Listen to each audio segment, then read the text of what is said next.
नमस्कार, जय हिंद। मैं अंकित मिश्र स्वागत करता हूं आपका अपने चैनल एग्जाम तक पर।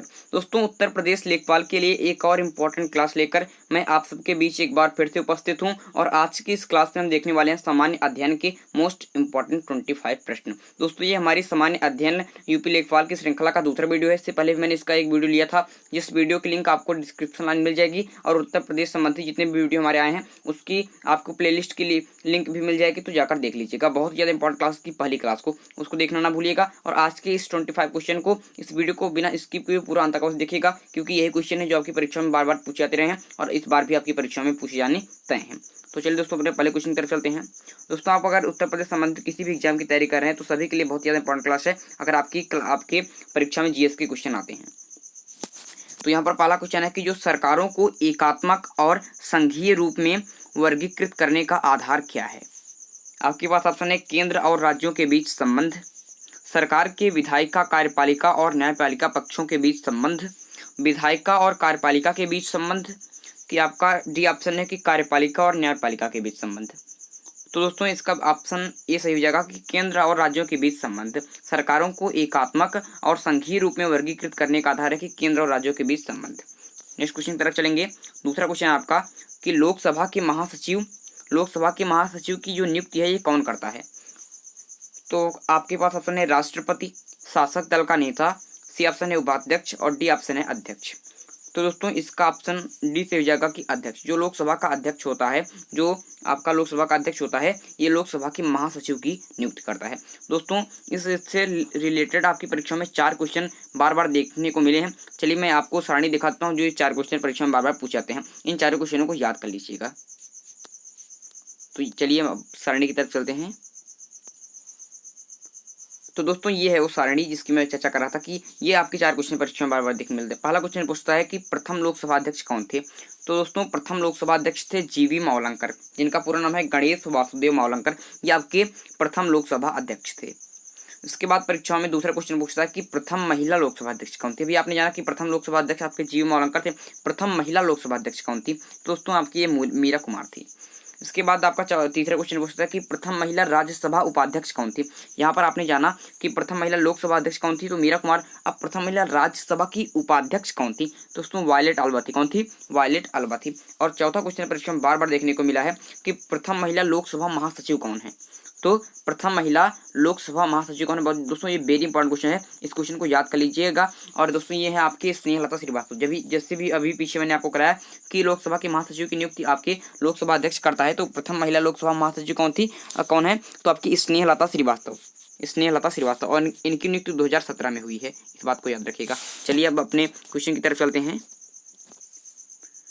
तो यहाँ से आपका ये जो क्वेश्चन था इसको आपको कंफर्म हो गया कि इसका लोकसभा के महासचिव की नियुक्ति आपके लोकसभा अध्यक्ष करता है।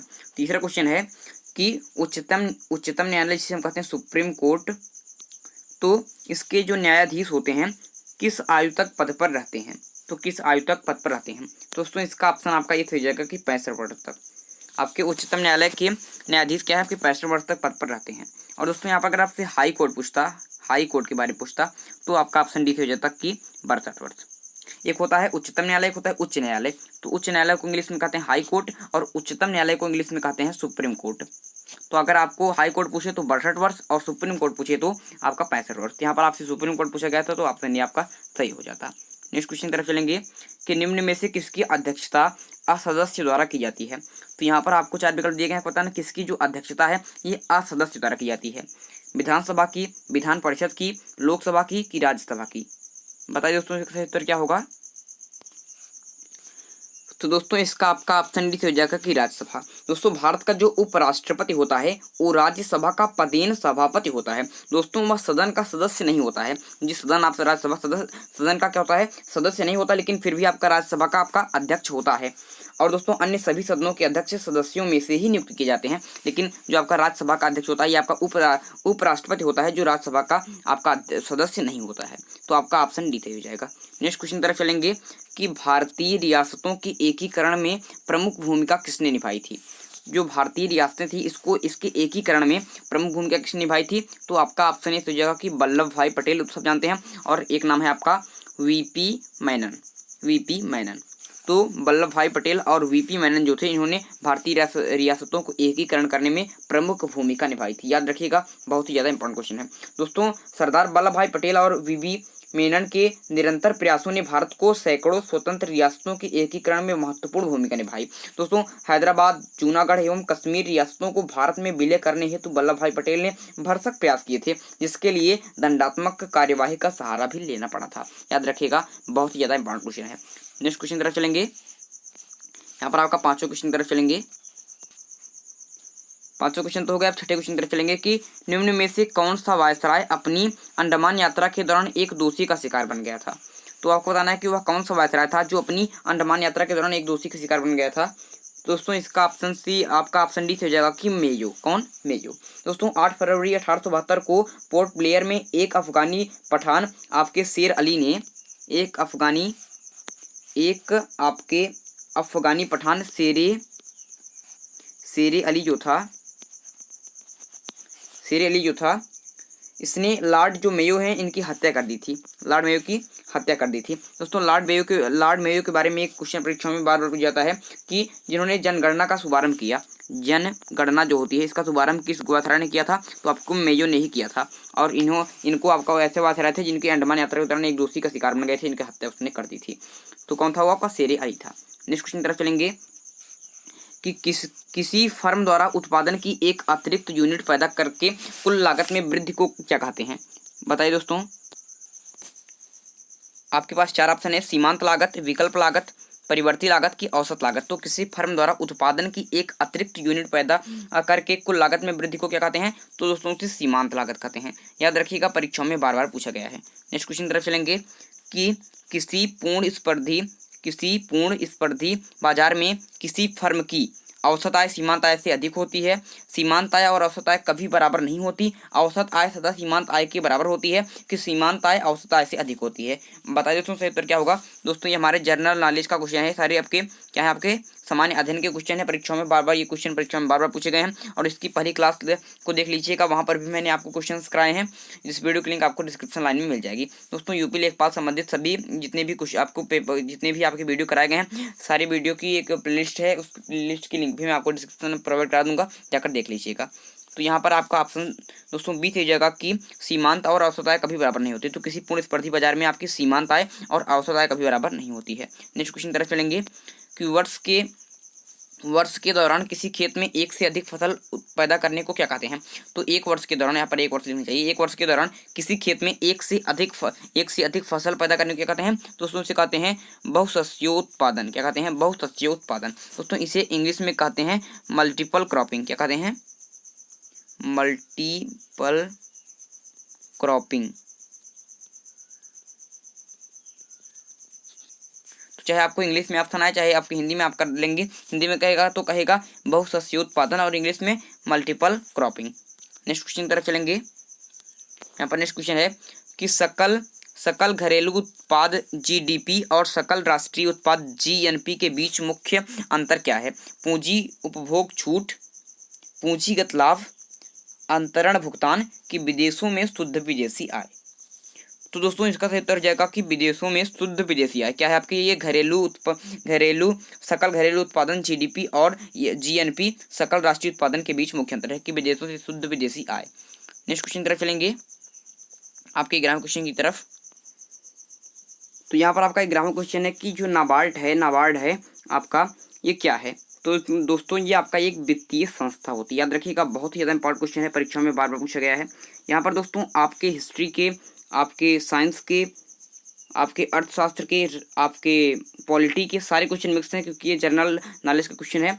और जितने भी क्वेश्चन आपको नहीं आ रहे हैं, सारे आपको याद कर लेने हैं। जनरल स्टडी के परीक्षाओं में बार बार क्वेश्चन पूछे गए हैं, तो इन सारे क्वेश्चनों को याद कर लीजिए कि सारे प्रीवियस ईयर के पेपर हैं। तो यहाँ पर मैं आपको बता रहा था कि जो नाबार्ड है ये एक प्रकार की वित्तीय संस्था, इसके बारे में जान लीजिए दोस्तों। राष्ट्रीय, इसे हिंदी में कहते हैं राष्ट्रीय कृषि तथा ग्रामीण विकास बैंक। दोस्तों, ये जो आपकी राष्ट्रीय कृषि तथा ग्रामीण विकास बैंक है, ये देश में कृषि एवं ग्रामीण विकास हेतु वित्त उपलब्ध कराने वाली शीर्ष संस्था है। दोस्तों, इसकी स्थापना परीक्षा में बार बार पूछी जाती है। तो इसकी स्थापना हुई थी 12 जुलाई सन 1982 को। 12 जुलाई सन 1982 को क्या हुई थी, इसकी स्थापना हुई थी, याद रख लीजिएगा। नेक्स्ट क्वेश्चन तरफ चलेंगे दोस्तों। जितने भी एडिशनल पॉइंट आपको मैं देता हूँ उन सारे भी अपने आप में क्वेश्चन है पूछ सकता है कि आपकी नाबार्ड की स्थापना कब हुई थी। तो आपके परीक्षाओं में कई सारे आपके विकल्प में कई सारे ऑप्शन आ जाएंगे, तो आपको वहाँ पर सही लगाना होगा कि 12 जुलाई 1982। तो जितने भी एडिशनल पॉइंट दिए जाते हैं वो भी एक क्वेश्चन है, तो उस क्वेश्चन को भी आप लिख लीजिएगा, याद कर लीजिएगा। नेक्स्ट क्वेश्चन आपका कि भारतीय प्रायद्वीपीय ब्लॉक की केंद्रीय उच्च भूमियाँ बनी है। जो भारतीय प्रायद्वीपीय ब्लॉक है कि केंद्रीय उच्च भूमियाँ बनी है किससे, आपके पास ऑप्शन है आग्नेय और कायांतरित शैलों से, अवसादी शैलों से, अवसादी और कायांतरित शैलों से, कि आग्नेय और अवसादी शैलों से। तो बताइए दोस्तों इसका सही उत्तर क्या होगा। तो यहाँ पर दोस्तों आपका पहला ऑप्शन सही हो जाएगा कि आग्नेय और कायांतरित शैलों से आपकी भारतीय प्रायद्वीपीय ब्लॉक की केंद्रीय उच्च भूमियाँ बनी है। नेक्स्ट क्वेश्चन तरफ चलेंगे। आपका नेक्स्ट क्वेश्चन है कि निम्न में से कौन सा नवीकरणीय संसाधन है। तो कौन सा इसमें नवीकरणीय संसाधन, दोस्तों नवीकरणीय संसाधन क्या होते हैं, जो आपकी शीघ्रता से नवीकृत फिर से बनाए जा सकते हैं। तो बताइए दोस्तों नवीकरणीय संसाधन क्या है। दोस्तों भी मैं एक वीडियो आपको संसाधन के रूप में लाने वाला हूँ। जो क्लास 8th है, जो क्लास 8th की एनसीईआरटी बुक है उसका पहला पार्ट ही संसाधन है, और यहाँ से परीक्षाओं में बार बार क्वेश्चन पूछ जाते हैं। इसलिए दोस्तों एग्जाम तक चैनल को सब्सक्राइब कर लीजिए, क्योंकि भी मैं आपको क्लास 8th की एनसीईआरटी बुक को जब सॉल्व कराने वाला हूँ, भी जल्दी से जल्दी आपको वीडियो आएगा, तो उसका पहला पार्ट जब कराऊंगा तो पहले पार्ट में आपका संसाधन है दोस्तों। इसलिए आप एग्जाम तक चैनल को सब्सक्राइब कर लीजिए, और यहाँ पर आपको इसी प्रकार के वीडियो मिलते रहते हैं। तो यहाँ पर आपका ऑप्शन सही हो जाएगा कि ऑप्शन बी, जो ऑप्शन बी 1 है, ये क्या है आपका नवीकरणीय संसाधन है, और ये सारी अनवीकरणीय संसाधन, प्राकृतिक गैस, कोयला, खनिज तेल। नेक्स्ट क्वेश्चन तरफ चलेंगे दोस्तों। नवीकरणीय और अनवीकरणीय संसाधन में एक ही अंतर है। नवीकरणीय संसाधन जिन्हें शीघ्रता से नवीकृत किया जा सकता है, और अनवीकरणीय संसाधन वे हैं जिन्हें शीघ्रता से आपके नवीकृत नहीं या फिर पुनः नहीं बनाया जा सकता है। जैसे आपका प्राकृतिक गैस हो गया, कोयला हो गया, इन्हें बनने में हजारों साल लग जाते हैं, और ये आपके मानव जीवन से बहुत ज़्यादा है। जैसे आपका 100 साल होता है लगभग एक मनुष्य का जीवन, इतना होता नहीं है, लेकिन 100 साल मान लें तब भी आपके 10 गुना हो जाता है। इसलिए क्या है, एक प्रकार के अनवीकरणीय संसाधन है। नेक्स्ट क्वेश्चन तरफ चलेंगे कि किसी मरुभूमि जो है उसमें मृदा अपरदन को रोका जा सकता है जिसके द्वारा। तो इसका ऑप्शन दीजिएगा कि पेड़ लगाकर वनारोपण करके, पेड़ लगाकर या फिर वनारोपण करके आप जो मरुभूमि है इसके मृदा अपरदन को रोक सकते हैं। ये भी दोस्तों आपके दूसरे पार्ट में है। जो क्लास 8th की एनसीईआरटी बुक है उसके दूसरे पार्ट में आपका ये क्वेश्चन वहाँ पर दिया गया है। तो अगर मैं आपको जो क्लास 8th के भी आपके एनसीईआरटी बुकों को जब मैं आपको कराऊंगा, वहाँ पर आपको एनसीईआरटी सार कराऊंगा, तो वहाँ पर ये सारे क्वेश्चन आपके क्लियर हो जाएंगे। इसलिए मैं कराऊँगा आप एग्जाम तक चैनल को सब्सक्राइब कर लीजिए, और यहाँ से लगातार जुड़ते रहिए। तो किसी मरुभूमि में मृदा अपरदन को आपके पेड़ लगाकर या फिर वनारोपण करके आप इसको बचा सकते हैं। नेक्स्ट क्वेश्चन तरफ चलेंगे। यहाँ पर नेक्स्ट क्वेश्चन है कि प्रतिरक्षण निष्क्रिय डैश डैश डैश का प्रयोग करके प्रतिरक्षियों को बनाने की एक परिघटना है। दोस्तों यहाँ पर आपके ऑप्शन डी सही हो जाएगा कि प्रतिरक्षण निष्क्रिय प्रतिरक्षियों का प्रयोग करके प्रतिरक्षियों को बनाने की परिघटना है। नेक्स्ट क्वेश्चन तरफ चलेंगे। यहाँ पर नेक्स्ट क्वेश्चन है कि निम्न में से कौन सा एक पोषीय दोस्तों पोषी नहीं होगा, यहाँ पर होगा एक कोशीय।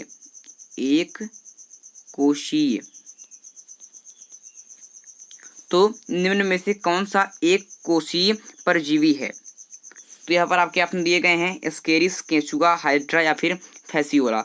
तो यहाँ पर ऑप्शन आपका डी हो जाएगा कि हाइड्रा। दोस्तों बहुत ज़्यादा इंपॉर्टेंट क्वेश्चन है दोस्तों। एक कोशिकीय परजीवी वे होते हैं जो अपना पूरा जीवन एक ही आश्रय पर गुजार देते हैं। और दोस्तों अगर मैं बात करता हूँ हाइड्रा की, तो हाइड्रा की कुछ प्रजाति शैवालों के साथ साझा जीवन व्यतीत करती है। ये शैवालों की रक्षा करती हैं तथा शैवाल इन्हें भोजन प्रदान करते हैं। दोस्तों इस सहजीवी संबंध को आपको लाइकेन कहते हैं, इस बात को भी याद रखिएगा। तो यहाँ पर आपका ऑप्शन सी हो जाएगा। नेक्स्ट क्वेश्चन तरफ चलेंगे। नेक्स्ट क्वेश्चन है कि निम्न में से किस अम्ल का संश्लेषण मानव अमाशय में होता है। तो यहाँ पर आपके पास कई सारे अम्ल दिए गए हैं। यहाँ पर कौन सा ऐसा अम्ल है जिसका संश्लेषण मानव की अमाशय पेट में होता है। आपके पास ऑप्शन है हाइड्रोक्लोरिक अम्ल, फास्फोरिक अम्ल, सल्फ्यूरिक अम्ल कि नाइट्रिक अम्ल। तो यहाँ पर आपका ऑप्शन दोस्तों ये सही जगह कि हाइड्रोक्लोरिक अम्ल HCl, ये आपके मानव के अमाशय से निकलता है। और दोस्तों अमाशय की ये दोस्तों ऑक्सीटिंग कोशिकाओं से निकलता है।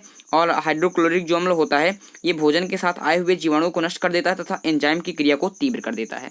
नेक्स्ट क्वेश्चन तरफ चलेंगे। नेक्स्ट क्वेश्चन है कि जो फाइलेरिया होती है इसका संचार किसके द्वारा होता है। तो दोस्तों इसका संचार होता है आपका एनोफिलीज मच्छर द्वारा। एनोफिलीज मच्छर द्वारा आपके फाइलेरिया जो रोग होता है इसका संचार होता है। तो नेक्स्ट क्वेश्चन तरफ चलेंगे। आपका बहुत ही इंपॉर्टेंट क्वेश्चन नेक्स्ट आपका कि पानीपत की तीसरी लड़ाई किनके बीच लड़ी गई। जो पानीपत की तीसरी लड़ाई थी ये किन के बीच लड़ी गई थी? पहला ऑप्शन है कि मुगल और अफगान के बीच, पहला ऑप्शन है कि मुगल और अफगान के बीच, दूसरा ऑप्शन है कि मराठा और राजपूत के बीच, तीसरा ऑप्शन है कि मराठा और अफगान के बीच, और चौथा ऑप्शन है आपका कि मराठा और मुगल के बीच। तो दोस्तों इसका ऑप्शन सी सही जगह कि मराठा और अफगान के बीच पानीपत की तीसरी लड़ाई लड़ी गई थी। और दोस्तों ये आपके 1761 ईस्वी में ये लड़ाई लड़ी गई थी, परीक्षाओं में बार बार पूछता है। और दोस्तों यहाँ पर जो अफगान सेना के नेता थे वो थे आपके अहमद शाह अब्दाली। कौन थे? अहमद शाह, इस बात को भी लिखते चलिए, अहमद शाह अब्दाली। और इस पानीपत के थर्ड युद्ध में इसी की आपकी जीत हो जाती, किसके? आपके अफगान शासक अहमद शाह अब्दाली की। याद रखिएगा दोस्तों पानीपत के कुल आपके 3 युद्ध हुए थे। ये तीसरी लड़ाई के बारे में आपको बता दिया कि 1761 में हुई थी, और इसकी जो दूसरी लड़ाई थी ये आपके 1556 में हुई थी आपके अकबर एवं हेमू के बीच, अकबर एवं हेमू के बीच। और इसमें हेमू की हत्या कर दी थी आपके बहरम खाने जो अकबर का संरक्षक था। और दोस्तों इसका जो आपका एक पहली लड़ाई थी ये 1526 ईस्वी में बाबर और इब्राहिम लोदी के बीच हुई थी, जिसमें जो बाबर था वो विजयी रहा था। याद रखिए तीनों लड़ाई, पहली लड़ाई 1526 ईस्वी में बाबर और इब्राहिम लोदी के बीच जिसमें बाबर विजयी, दूसरी लड़ाई 1556 ईस्वी में अकबर और हेमू के बीच जिसमें अकबर विजयी, और आपकी तीसरी लड़ाई 1761 ईस्वी में आपके मराठा और अफगानों के बीच जिसमें अफगान शासक अहमद शाह अब्दाली विजयी। चलिए अब नेक्स्ट क्वेश्चन की तरफ चलते हैं। यहाँ पर आपके नेक्स्ट जितने भी एडिशनल पॉइंट दिया है सारे क्वेश्चन को याद कर लीजिए। नेक्स्ट क्वेश्चन है आपका कि जो क्रिप्स के प्रस्तावों को किसी ध्वस्त होते बैंक में उत्तर दिनांकित चेक किसने कहा था? आपके पास ऑप्शन है पटेल, अंबेडकर, गांधी जी की एनी बेसेंट। तो यहाँ पर दोस्तों आपका ऑप्शन सी बी सही होगा कि गांधी जी ने कहा था कि जो क्रिप्स के प्रस्ताव क्या कहा था, इन्होंने कहा था कि किसी ध्वस्त होते बैंक में उत्तर दिनांकित चेक है। दोस्तों क्रिप्स मिशन जो है ये 1942 ईस्वी की बात है, 1942 ईस्वी में भारत आया था। और इसका उद्देश्य क्या था? इसका उद्देश्य था भारत को ब्रिटेन के पक्ष में द्वितीय जो विश्व युद्ध हो रहा था, जो द्वितीय विश्व युद्ध चल रहा था, इसमें शामिल करने का, और युद्ध के उपरांत भारत को डोमिनियल स्टेट्स का दर्जा दिए जाने का आश्वासन दिया गया था। इसलिए गांधी जी ने क्या कहा था? इसलिए गांधी जी ने कहा था कि यह किसी ध्वस्त होते बैंक में उत्तर दिनांकित चेक, क्योंकि हमें डोमिनियल स्टेट का दर्जा नहीं चाहिए था, हमें पूरी स्वतंत्रता चाहिए थी। चलिए अब नेक्स्ट क्वेश्चन की तरफ चलते हैं। यहाँ पर आपको नेक्स्ट क्वेश्चन है कि रियासत जो झांसी है इसको भारत में ब्रिटिश साम्राज्य का अंग बनाया गया था। तो किस प्रकार से जो आपकी रियासत झांसी है इसको ब्रिटिश साम्राज्य का अंग बनाया गया था? आपके पास ऑप्शन है पहला कि सहायक संघ की नीति के माध्यम से, रानी लक्ष्मीबाई के विरुद्ध युद्ध के माध्यम से, राज्य अपहरण नीति के माध्यम से, कि उपरोक्त में से कोई नहीं। तो दोस्तों आप में से बहुत सारे को लग रहा होगा कि इसका ऑप्शन बी जगह कि रानी लक्ष्मी के विरुद्ध युद्ध के माध्यम से, लेकिन दोस्तों यहाँ पर ये गलत उत्तर है। इसका उत्तर आपका ऑप्शन सी जगह कि राज्य अपहरण की नीति से रियासत झांसी को भारत में ब्रिटिश साम्राज्य का अंग बनाया गया था। दोस्तों झांसी रियासत को वर्ष 1853 में लॉर्ड डलहौजी, कौन? लॉर्ड डलहौजी, और कब? 1953 में। तो आपके झांसी रियासत को वर्ष 1853 होगा दोस्तों। ये आपका 1853 में लॉर्ड डलहौजी द्वारा राज्य अपहरण की नीति के माध्यम से, जिसे कहते हैं व्यापकगत सिद्धांत भी कहते हैं, द्वारा ब्रिटिश साम्राज्य में मिलाया गया था। तो ध्यान रखिएगा 1853 में डलहौजी के नेतृत्व में आपका क्या गया था? जो आपकी झांसी रियासत थी इसको राज्य अपहरण की नीति से आपका ब्रिटिश साम्राज्य में मिलाया गया था। नेक्स्ट क्वेश्चन की तरफ चलेंगे कि महात्मा गांधी ने अपनी दंडी यात्रा कहाँ से शुरू की थी? जो महात्मा गांधी थे इन्होंने अपनी जो दंडी यात्रा की थी ये कहाँ से प्रारंभ की थी? दोस्तों इन्होंने अपनी आपकी दंडी यात्रा साबरमती आश्रम से की थी। याद रखिएगा यहाँ से आपकी यात्रा का प्रारंभ इन्होंने किया था। दोस्तों 12 मार्च 1930 ईस्वी को गांधी जी ने अपने कितने 79 समर्थकों के साथ, पूछा था कितने समर्थकों के साथ? तो 79 समर्थकों के साथ साबरमती आश्रम से दंडी यात्रा प्रारंभ की। 24 दिन पश्चात लगभग 322 किलोमीटर दूर, पूछा जाता है कि साबरमती आश्रम से दंडी की दूरी कितनी थी? 322 किलोमीटर की दूरी को कितने दिन में? लगभग 24 दिन के पश्चात वहां पर पहुंच गए। और 6 अप्रैल 1930 को आपको गांधी जी ने वहां पर नमक कानून तोड़ दिया। क्या था? आपका नमक कानून तोड़ दिया था। चलिए अब नेक्स्ट क्वेश्चन की तरफ चलते हैं। नेक्स्ट क्वेश्चन है कि ज्वालामुखी गतिविधियों से किस प्रकार की झील बनती है? तो ज्वालामुखी गतिविधियों से किस प्रकार की झील बनती है? तो दोस्तों आपकी कॉलडेरा झील बनती है। कौन बनती है? आपकी कॉलडेरा झील बनती है। याद रखिएगा बहुत ज्यादा इंपॉर्टेंट क्वेश्चन। दोस्तों ज्वालामुखी गतिविधियों से कॉलडेरा झील अथवा क्रेटर झील का निर्माण होता है। और इन झीलों का जो जल होता है ये क्या होता है? आपका अम्लीय होता है। ये जो झीलें बनती हैं इनका जल आपका क्या होता है? इनका जल आपका अम्लीय होता है। और भारत में जो लुनार झील है ये इसका उदाहरण है, किसका? आपके कॉल्डेरा झील की। इसका सबसे अच्छा उदाहरण आपका दोस्तों, इस उदाहरण को याद रखिएगा, पूछ सकता है कि कॉल्डेरा झील का उदाहरण तो आपका लूनार झील। कौन सा झील? लूनार झील। चलिए अब नेक्स्ट क्वेश्चन तरफ चलते हैं। 24वां क्वेश्चन आपका कि जिस कुएं में जल द्रव चालित दाब के माध्यम से निकलता है उसे कहते हैं, उसे क्या कहते हैं दोस्तों? उसे कहते हैं आपके उत्स्रुत कूप, जिसे इंग्लिश में कहते हैं आर्टिसियन। बहुत ही ज्यादा इंपॉर्टेंट क्वेश्चन दोस्तों जो उत्स्रुत होता है, आर्टियन कूप होता है, में जल जो होता है वो द्रव चालित दाब द्वारा स्वतः निकलता है और इस तरह के कूप को पाइप के माध्यम से भूमिगत जल में जोड़ दिया जाता है। आज के दोस्तों लास्ट क्वेश्चन तरफ चलते हैं। बहुत ही ज्यादा इंपॉर्टेंट क्वेश्चन है, परीक्षाओं में बार बार देखने को मिला है, तो इस क्वेश्चन को भी याद रख लीजिएगा कि जो हास्य गैस क्या है। तो हास्य गैस क्या है? आपके पास ऑप्शन है nitrogen dioxide, nitrogen pentoxide, nitric oxide कि नाइट्रस ऑक्साइड। बहुत ही ज़्यादा इंपॉर्टेंट क्वेश्चन दोस्तों, बताइए इसका सही उत्तर क्या होगा?